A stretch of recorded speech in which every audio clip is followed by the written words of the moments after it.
বন্ধুরা, পার্শে মাছ সর্ষে বাটার কারি হয়ে গেছে। যদি ভালো লাগে লাইক করবেন, শেয়ার করবেন। এই চ্যানেলে যদি নতুন হয়ে থাকেন অবশ্যই একটা সাবস্ক্রাইব করে দেবেন।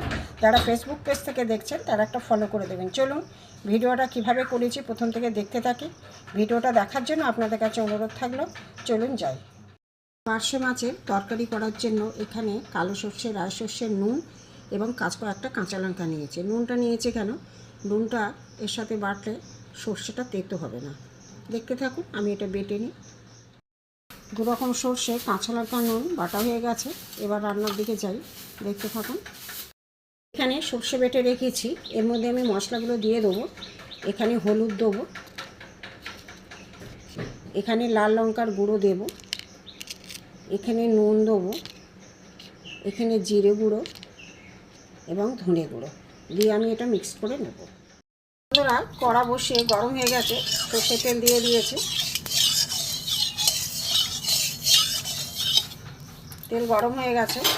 এখানে আমার 4 পিস পার্শে মাছ আছে। নুন হলুদ মেখে, আগে থেকে নুন হলুদ মেখে রেখেছি। এবার আমি কড়ার মধ্যে দিয়ে দেবো।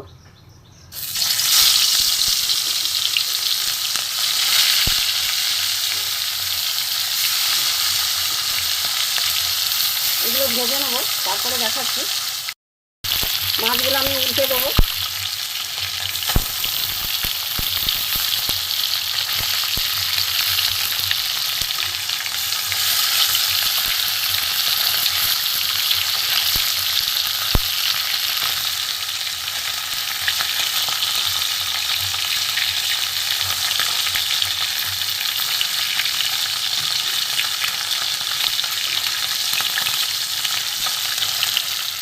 মাছ ভাজা আমার হয়ে গেছে, পার্শে মাছ ভাজা আমি তুলে নেবো। কড়া করে ভেজে নিয়েছি। খুন্তি থেকে পড়েই যাচ্ছে। একটা জায়গায় আমি তুলে নেবো।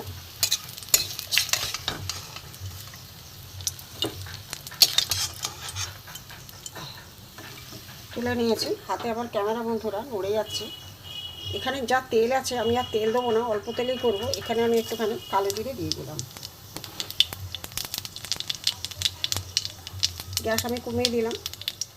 এতে আমি পেঁয়াজ দিয়ে দিলাম। পেঁয়াজটা আমি ভালো করে ভেজে নেবো। পেঁয়াজটা একটু ভালো করে ভেজে নেবো।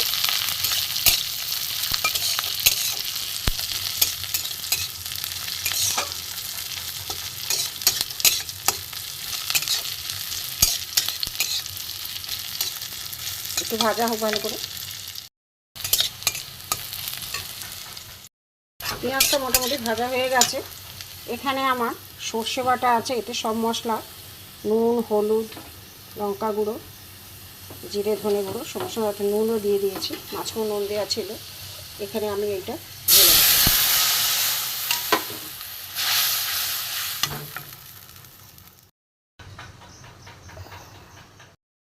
এখানে সর্ষে বাটা ঝোলটা ফুটে উঠেছে।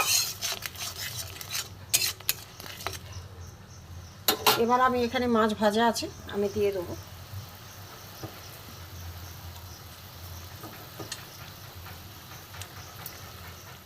বন্ধুরা, সর্ষে বাটা আর পার্শে মাছের কারি হয়ে গেছে, নামিয়ে নেবো।